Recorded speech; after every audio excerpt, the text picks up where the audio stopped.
I curse you today, King Onochie.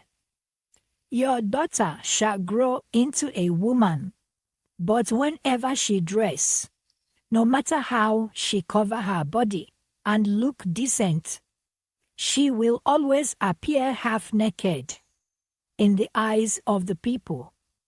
And this shall bring disgrace to your throne. Your reign shall be remembered as a disgraceful one, and so shall it be.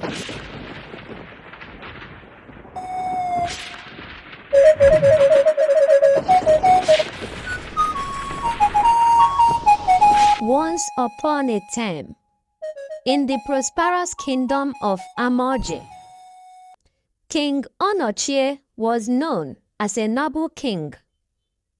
He was known for being impartial in his judgment. But the mistake he made years ago, an incident that he had already forgotten, something that happened when he was much younger, a curse placed on him years ago, began to have effect on his beloved daughter, the princess. On that fateful evening, as King Onochie crossed paths with an old beggar woman, her tattered clothes betraying the hardships she had endured, with a trembling hand, she reached out to the king. But instead of extending a hand of compassion, King Onochie's words cut through the silence like a blade. He said to the beggar, "Is that why you look half naked? Even in poverty, one must maintain a semblance of dignity. Get out of my sight and trouble me no further." With a heavy heart, the beggar was disappointed. With anger, she placed a curse on the king. She said, I curse you today, King Onochie. Your daughter shall grow into a woman, but whenever she dress, no matter how she cover her body and look decent, she will always appear half naked in the eyes of the people. And this shall bring disgrace to your throne. Your reign shall be remembered as a disgraceful one, and so shall it be.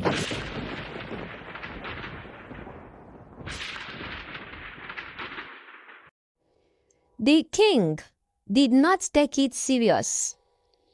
He thought the curse were the stuff of fairy tales.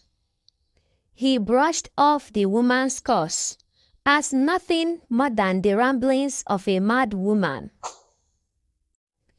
But little did he realize the gravity of his mistake, for the seed of the curse had been planted deep within the fabric of faith, destined to take root and flourish in the soil of his daughter's destiny. As the years passed, and the princess grew into womanhood, the beggar's curse would manifest in ways beyond imagining, casting a shadow over the kingdom and bringing disgrace upon the throne. But King Onochie's confidence was unshaken by the words of a common beggar. As the curse began to have effect on the princess, despite the finest garments and elegant attire, the princess always seemed to appear half naked in the eyes of others. No matter how modestly she dressed or how carefully she covered her body, the curse lingered, casting a shadow of disgrace over her every step.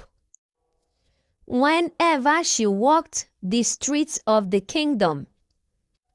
Dressed decent, in beautiful outfits, people always look at her with condemnation, because all they were seeing was a half-naked princess instead of a well-dressed princess.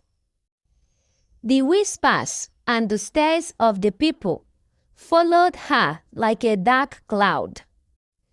Though she wanted to be seen for the person she truly was. I never wished for this.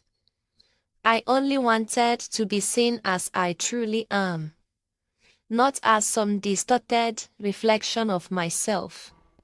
One day, as the prince from a distant land arrived to seek her hand in marriage, the kingdom buzzed with anticipation and excitement. The princess adorned herself in the finest garments, her heart aflutter with hopes and dreams of a future filled with love and happiness.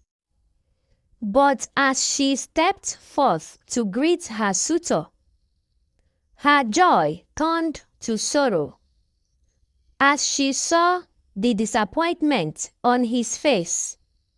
Despite her elegant attire and modest appearance, the prince's eyes betrayed him.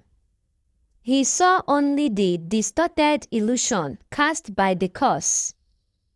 With a heavy heart, the prince turned to King Onochie with anger and accusation. "Your Majesty, I had hopes to find a princess befitting of my station, but instead I am greeted by one who dresses half naked. How can I entrust my future to one who lacks the grace and dignity befitting a royal?" King Onochie's heart sank as he listened to the prince's words. How could he convince the prince of the truth when even his own eyes betrayed him? With a heavy sigh, King Onochie sought to explain the situation to the prince, recounting the curse that had befallen his daughter and the injustice she faced. But the prince, blinded by his own perceptions, remained unmoved, refused to believe the king. And so, with a heavy heart and tears in her eyes, the princess watched as the prince departed, her dreams of love and happiness shattered by the cruel hand of fate. Alone and heartbroken, she wept for the future that might have been, mourning the love she had hoped to find but never could. Yet, amidst the pain and sorrow, Princess found solace in the unwavering love of her father. She confided in her father, King Onochie.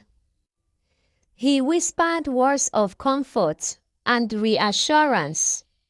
He said, "My dear princess, you are more than the sum of others' perceptions.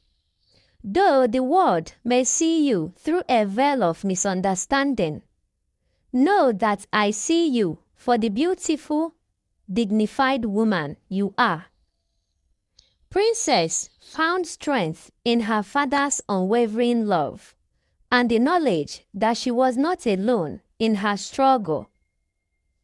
Despite her father being the reason for her cursed existence, despite being condemned to live under the weight of her father's transgression, it could never diminish the love that bound her to her father, or the resilience that bright within her soul.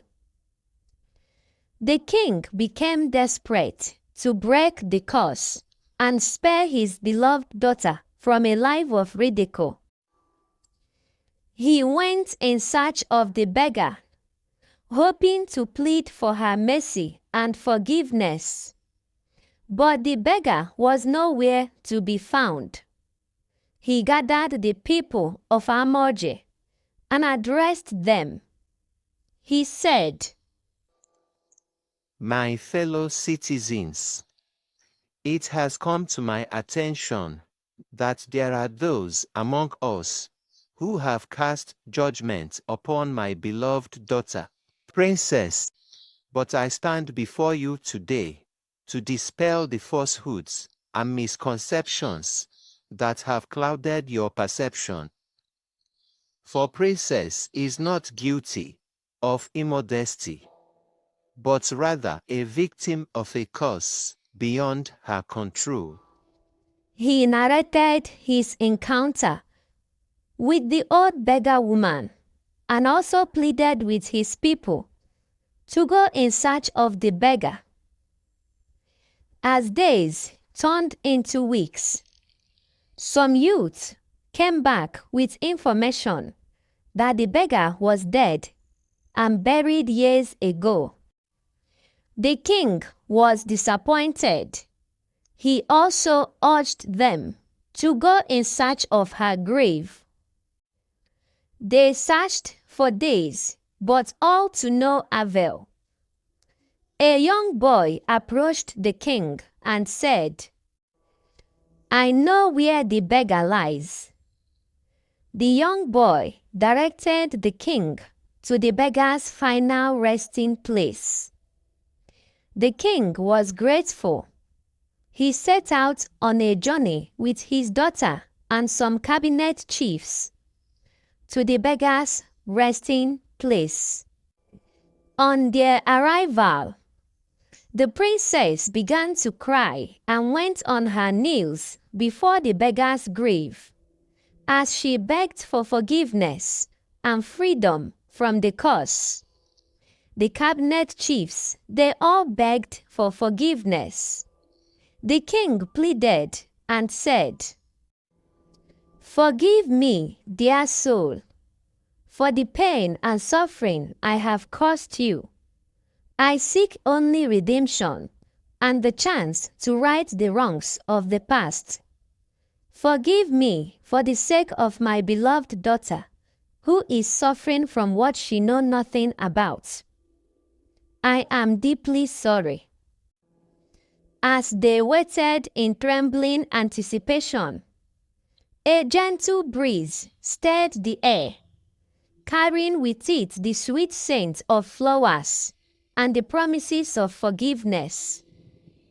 With bated breath, they watched as the earth beneath the grave began to shift and tremble, the curse unraveling before their very eyes, like a thread pulled from the fabric of destiny. In a moment of radiant clarity, the curse was broken. Together, they left the graveyard. The king's heart, lightened by the burden of guilt, lifted from his soul. As they returned to the palace, a sense of peace settled over the land, as joyous celebration filled the kingdom of Amorje. King Onochie opened the palace gate to all who wished to partake in the celebration.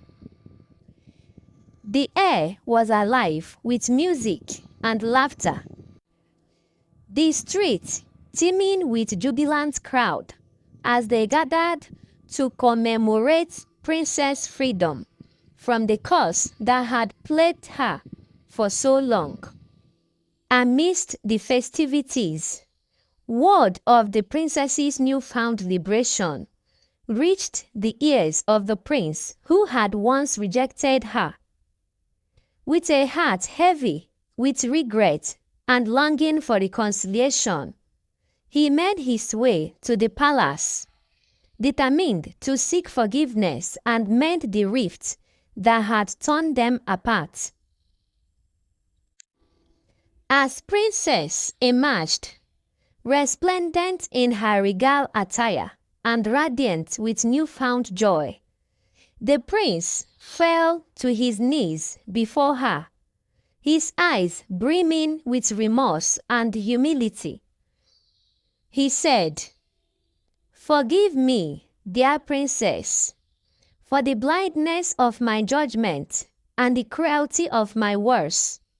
I see now the error of my action and the beauty that has always resided within your soul." Touched by his sincerity and moved by the depth of his repentance, her heart overflowing with compassion and grace, she said, "I forgive you, my dear prince." She whispered, her voice filled with warmth and understanding. She continued, "Let us leave the past behind us and embrace the promise of a future filled with love and harmony."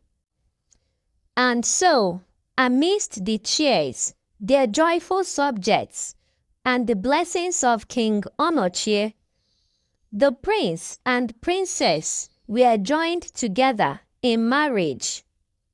Their union, a testament to the transformative power of forgiveness and the enduring strength of love. Together, they embarked on a new chapter of their lives.